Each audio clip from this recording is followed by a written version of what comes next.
It's becoming obvious that developer Turbo Button knows how to make a good puzzle game. I loved their last PlayStation VR effort, Floorplane, for its ingenious design and totally unique premise. And while Floorplane sadly was practically over before it began, their new game, Along Together, doesn't suffer the same fate.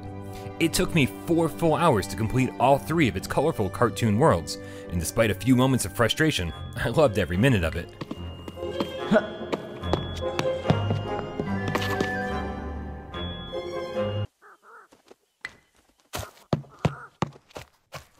You see that kid on the screen? Well, that's you.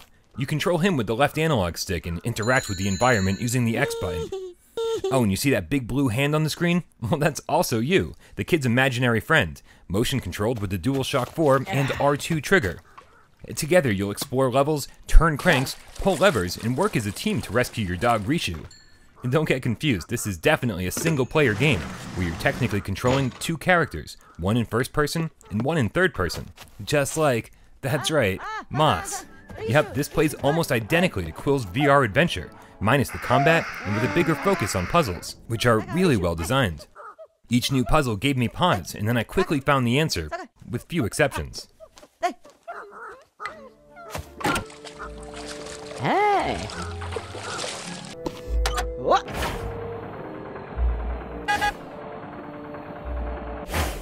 On your trek to save your adorable puppy, keep your eyes open because each beautiful stage contains a hidden collectible, a toy from the 90s that you can interact with on the stage select screen. The OG Game Boy comes preloaded with an addictive Flappy Bird style playable game, although the other toys unfortunately pale by comparison. Also, I do have to say that the controls aren't perfect. Your character can feel sluggish and doesn't always do what you want, and the camera moves on its own, so it's not always where you'd like it to be. That said, this really isn't a platformer in the traditional sense. There's no way to die, and I only encountered one fail state that required me to restart the level. So the issues, although worth mentioning, never become detrimental.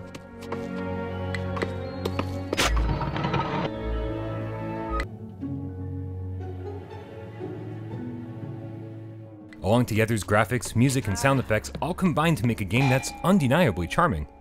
And although it plays like Moss, I have to admit that I actually enjoyed the puzzles here even a bit more than Polyarch's masterpiece. I still have 2 more collectibles to find, giving this one a bit of replayability. But even without that, Along Together was an awesome way to spend my day, and is absolutely worth the price of admission, even if just for a single playthrough.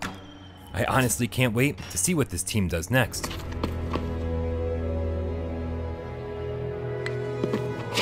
Ugh.